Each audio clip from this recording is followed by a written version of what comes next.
Welcome back to The Explainer. Today, we're jumping straight into an absolute roller coaster of a story. We're talking about the Nollywood drama Let Heaven Fall.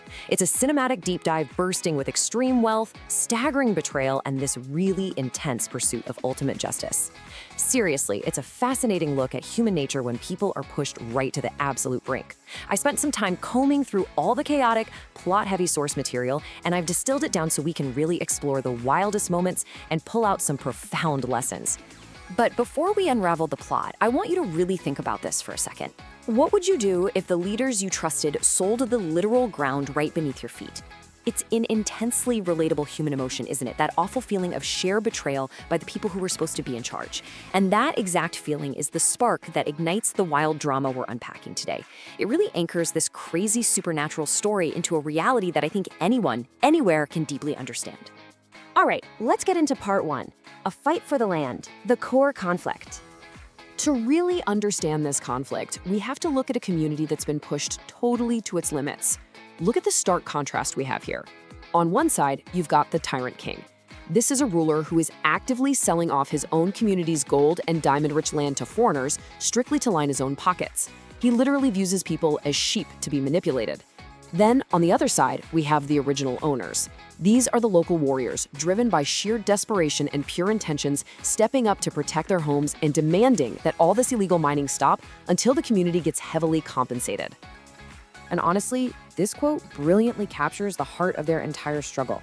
It says, "We cannot be blessed with natural resources and still be like slaves in our own land." Wow. I mean, you can practically feel the emotional drive radiating from those words, right?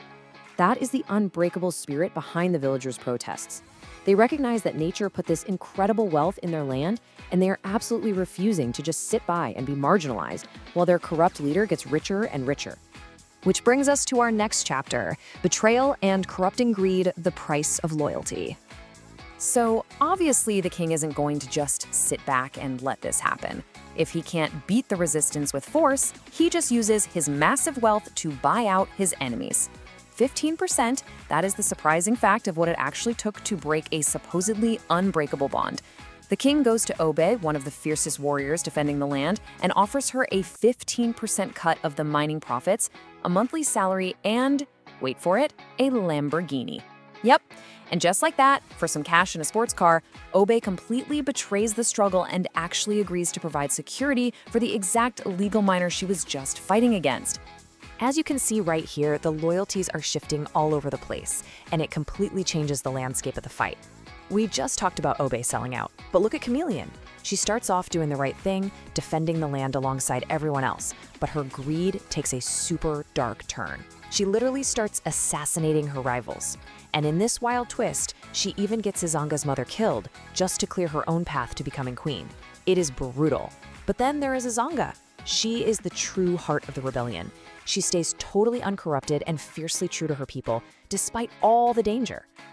Okay, things are about to get really intense in this next section, the spiritual warfare fire on the mountain. So as the betrayals mount, normal physical fighting just isn't cutting it anymore. The battle for the land escalates into literal spiritual warfare. The villagers decide to level the playing field by using Omio and Dokui. These are deadly charms and fiery spiritual barricades. The warriors who are seeking justice go to this incredibly powerful spiritualist named Yashe to undergo this terrifying fortification process. They are literally born alive in the forest of the spirits. And these ancient magical barricades, they create actual walls of fire that physically burn any illegal miner who tries to access the land. But remember Obe, the one who sold out for the Lamborghini? Well, since she's also spiritually fortified, the king tells her to go break her own community's fiery defenses. And to do it, she has to find something even stronger. So, to break the barricades, Obe seeks out darker, unstoppable powers from Yahweh's husband. Now, where is this husband? He is a dreaded masquerade spirit living inside a tree near the Guinea River. I am not kidding. To secure her 15% cut, Obe literally offers herself to a tree spirit for the weekend to get the power she needs to break her own people's magical defenses. You really have to admit, the sheer absurd lengths people will go to for greed in this story is just staggering.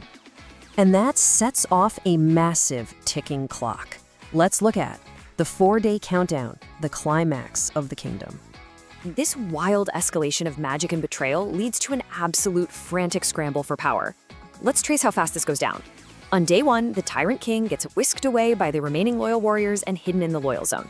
This immediately triggers a strict cultural rule on day 2. The elders set a 4-day deadline to crown an interim king. As the clock is ticking down on day 3, Chameleon uses the chaos to assassinate the elders' chosen heir, a guy named Unakwe, hoping to install her own puppet. But then on day 4, the timeline ends with a brilliant reversal. Udoka steps forward, brilliantly turns the tables on a 50 million naira bribery scheme that Chameleon tried to pull off, and takes the throne. Which brings us to a deeply satisfying resolution. Udoka ascends the throne and instantly declares that the seized land is returned to its rightful owners. He pursues full amnesty for the true warriors who actually fought for justice. And the old Tyrant King, well, his absolute power meant nothing in the end, because he's found floating lifeless in the river. It's a perfect example of community justice absolutely crushing absolute power and corruption. So what does this all mean for us? Let's dive into lessons from the kingdom, life beyond the drama. Okay, let's bring this all back down to earth for a minute. If we look past the magical charms and chaotic plot twists, there are some profound reflections here. First, we really see the destructive nature of unchecked greed. I mean, we watched characters sacrifice their lifelong friends just for a percentage of mining profits. Moving on from that, we uncover the illusion of absolute power. The king totally believed he was untouchable, right up until the very people he oppressed dismantled his entire empire.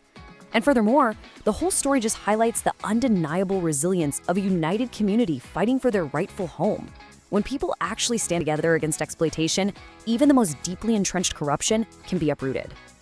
I want to cement the core lesson of this explainer with this memorable quote from the source material. A child that has wisdom will go far, but a child that has both wisdom and courage will always be a conqueror. I just love that. It's such a vital reminder that knowing what is right, having the wisdom to see injustice, is simply not enough. You have to actually pair that wisdom with the courage to stand up and fight for it.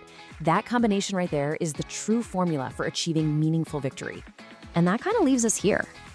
When power and immense wealth are on the line, how much of your own integrity are you willing to compromise? The characters in this drama obviously faced extreme versions of this choice, but we all make similar, smaller choices every single day. I want you to just let that linger for a bit. Thank you so much for joining me on this deep dive into Let Heaven Fall. Keep questioning the world around you, and I'll see you in the next explainer.